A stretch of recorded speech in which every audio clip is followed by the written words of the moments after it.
अज़ीज़ तलबा व तालिबात अस्सलाम वालेकुम। उम्मीद है आप सब खैरियत से होंगे। आज हम अपनी उर्दू की दरसी किताब बराए जमात हफ्तम के सबक नंबर 13 किए जाओ कोशिश मेरे दोस्तों के मशकी सवालात करेंगे। उससे पहले हमने लेक्चर में नज़म की पढ़ाई की, मुश्किल अल्फाज के मायने किए और तशरीह की। अज़ीज़ तलबा, इस नज़म में मुसलसल मेहनत के बारे में बताया गया कि मुसलसल मेहनत ही कामयाबी की ज़मानत है। जो कोई मेहनत से काम नहीं लेता वो दूसरे से पीछे रह जाता है। इसलिए मकसद के हुसूल तक कोशिश को जारी रखना चाहिए। अगर हम अपनी कोशिश को जारी रखेंगे तो एक ना एक दिन हमें कामयाबी ज़रूर मिलेगी। कभी भी जो है वो मायूस नहीं होना चाहिए, कभी भी मुश्किलात से घबराना नहीं चाहिए। आइए अब हम नज़म के मशकी सवालात करते हैं। नज़म की रोशनी में दई झैल सवालात के मुख्तसर जवाबात तहरीर करें। पहला है, अगर कोई दुकानदार अपनी दुकान ना खोले तो इससे क्या नुकसान होगा?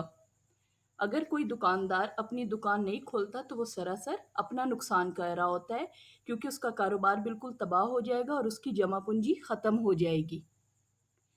लगातार और मुसलसल काम करने का क्या फ़ायदा होता है?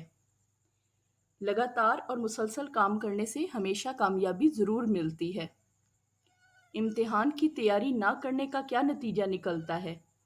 इम्तिहान की तैयारी ना करने का बुरा ही नतीजा निकलता है। अगर वक्त पर सबक याद ना किया जाए, इम्तिहान के लिए तैयारी ना की जाए तो इम्तिहान के कमरे में पर्चा हल नहीं किया जा सकता और नतीजे के तौर पे तालिब इल्म जो है वो फेल हो सकते हैं। उससे अगला सवाल है, अगर खेल में कामयाबी ना मिल सके तो क्या करना चाहिए? अगर खेल में कामयाबी ना मिल सके तो इस बात से घबराना नहीं चाहिए, बल्कि वक्ती नाकामी से बददिल और मायूस होने की बजाय ये समझना चाहिए कि नाकामी ही कामयाबी का पहला ज़ीना है। तो इस नाकामी पर घबराने की बजाय मुसलसल मेहनत से ही कामयाबी की तरफ बढ़ते जाना चाहिए। सब्र से मुसीबतें सहने का क्या फ़ायदा होता है? सब्र से मुसीबतें सहने से इंसान एक ना एक दिन अपने मकसद में कामयाब हो जाता है और वो मुसीबतें जो है वो आसान हो जाती हैं उसके लिए, और उसके मुश्किलात जो हैं वो उसके रास्ते से हट जाती हैं। इस नज़म से हमें क्या सबक मिलता है? इस नज़म से हमें सबक मिलता है कि हमें हिम्मत कभी नहीं हारनी चाहिए, नाकामी से कभी भी बददिल नहीं होना चाहिए और कामयाबी के हुसूल तक बार बार कोशिश को जारी रखना चाहिए।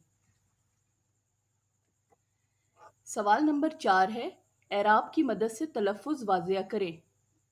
मैं आपकी आसानी के लिए अल्फाज का तलफ़ुज़ दोहरा देती हूँ, इन पर एराब आपने खुद लगाने हैं।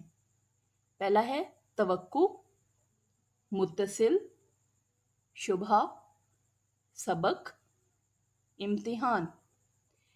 सवाल नंबर 5 है, दई झैल को जुमलों में इस्तेमाल करें। आपकी आसानी के लिए मैं इन अल्फाज के मायने आपके सामने दोहरा देती हूँ, आपने अपनी कॉपियों पर जुमले बनाने हैं। पहला है लुटिया डुबोना। लुटिया डुबोना का है काम खराब कर देना।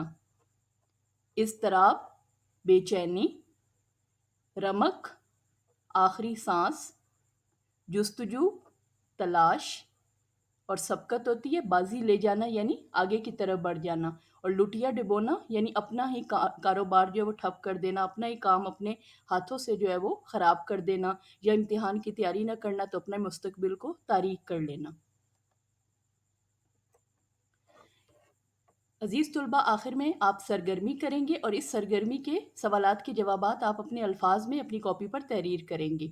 सवाल है, दर्ज झैल सवालात के जवाबात आप अपने अल्फाज में तहरीर करें। पहला है, अगर कोई सबक मुश्किल हो तो आप क्या करते हैं? ये आपका सवाल है, आपने इसको अपने अल्फाज में खुद से जवाब तहरीर करना है।